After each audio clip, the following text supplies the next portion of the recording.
శ్రీః ఓం స్వస్తి శ్రీ గణేశాయ నమః. ఓం శ్రీ మేధా దక్షిణామూర్తయే నమః. ఓం శ్రీం శంకర భగవత్పాదాః విజయంతే. ఓం ఓం శ్రీం గురుభ్యో నమః. ఓం శ్రీం సద్గురు అంతర్ముఖానంద వేదవ్యాస భట్టారక జగద్గురు శ్రీ కృష్ణ పరంబ్రహ్మణే నమః. బ్రహ్మసూత్ర శంకర భాష్యం ప్రమిత అధికరణంలో భాగం 2గా చెప్పుకుంటున్నాం. నేనట భాగం ఒక్కసారి చెప్పుకున్నాం. ఒక బొటనవ్రేలంత ప్రమాణం గల పురుషుడు జీవుడా ఈశ్వరుడా?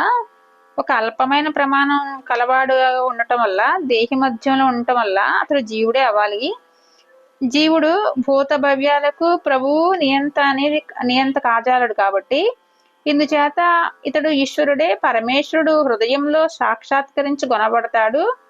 అందుచేత హృదయంలో ఉండటము, అంగుష్ట ప్రమాణం కూడా ఈశ్వరునికి కూడా కుదురుతాయి.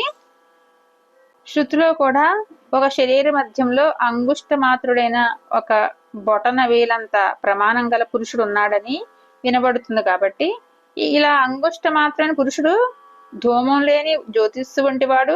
భూతానికి భవిష్యత్తు కూడా ఈశ్వరుడు. ఇప్పుడున్నాడు అతడే, రేపు కూడా అతడే. ఇదే ఆ బ్రహ్మని కూడా వినపడుతుంది. కాబట్టి ఇక్కడ ఇలా వినపడుతున్న అంగుష్ట మాత్ర పురుషుడు ఒక విజ్ఞానాత్మయ పరమాత్మయ, అంటే విజ్ఞానాత్మ అంటే జీవుడా పరమాత్మయ అని సంశయం. ఒక అంగుష్ట పరిమాణం అనే చెప్పడం వల్ల విజ్ఞానాత్మయే అంటే ఒక జీవుడే అని ప్రాప్తిస్తున్నట్టు ఉంది. ఒక అనంతమైన పొడవు వెడల్పు గల పరమాత్మకు ఒక చిన్న వ్రేలు పరిమాణం ఉపమన్నం కాదు కదా.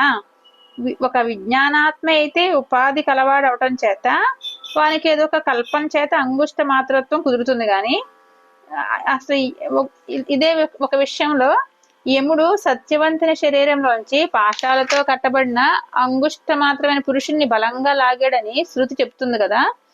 యముడు బలంగా పరమేశ్వరుని లాగటం కుదరదు కదా. అందుచేత ఇక్కడ అంగుష్ట మాత్రుడు జీవుడని నిశ్చయించబడింది. ఇక్కడ కూడా ఆ జీవుడే అనుకోవాలి. అలాగే పూర్వ అధికరణలో అనుభవం మొదలైన లింగం చేత తత్ర అన్న చోట కూడా బ్రహ్మ విషయం అని అర్థం చెప్పి భాతికి భాషయతని అంటే ప్రకాశింపచేస్తున్నాడని నిజంత అర్థం అని చెప్పినట్లు ఇక్కడ కూడా ప్రారంభంలో ఒక పరిమాణ వాచక శబ్దం చేత ఒక జీవుడిని గ్రహించి ఆ తర్వాత అర్థం గ్రహించి అస్మి అనే పదం ఒక ఈశాన్ అస్మి అని ఒక అలా ధ్యానం చేయాలి అని అర్థం చెప్పవచ్చు అని దృష్టాంతంగా చెప్తున్నారు.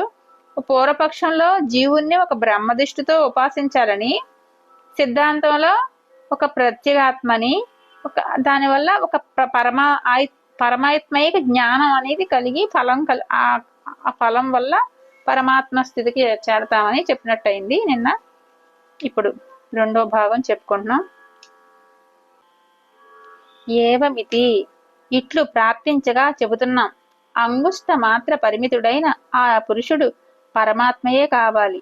ఎందువల్లంటే ఈశానో భూత భవ్యస్య అంటే భూత భవిష్యత్తులకు ప్రభువు అనే వాక్యం వల్ల భూత భవ్యాలను ఎలాంటి అడ్డంకులు లేకుండా పాలింపదగినవాడు, అంటే వాటి మీద పూర్తి అధికారం కలవాడు ఈశ్వరుడు తప్ప మరెవ్వడూ లేడు కదా. ప్రశ్నించబడిన ప్రకృతమైన దానిని ఏతద్వైతత్ అని ఇక్కడ అనుసంధానం చేస్తున్నాడు.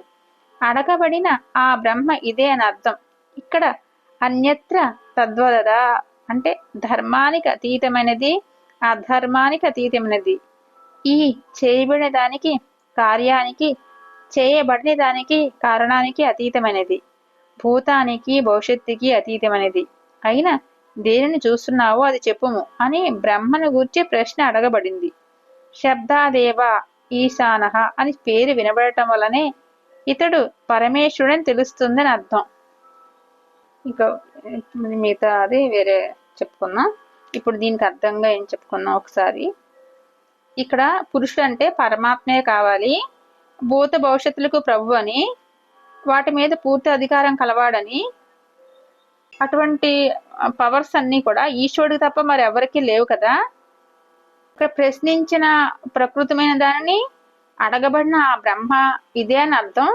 ఇక్కడ ధర్మానికి అతీతమైనదని, అధర్మానికి కూడా అతీతమైనదని, ఇక్కడ ఏ కార్యమైన కారణానికి అతీతమైనదని, ఒక భూతానికి భవిష్యత్తుకి అతీతమైనదని, దేన్ని చూస్తున్నావో అది చెప్పు అని బ్రహ్మ గురించి ప్రశ్న అడగబడింది. కాబట్టి ఈశాన అంటే అని, ఈశాన అనే పేరు వినబడటం వల్లే ఇతడు పరమేశ్వరుడు అనే తెలుస్తుంది అని అర్థం అని చెప్పారు.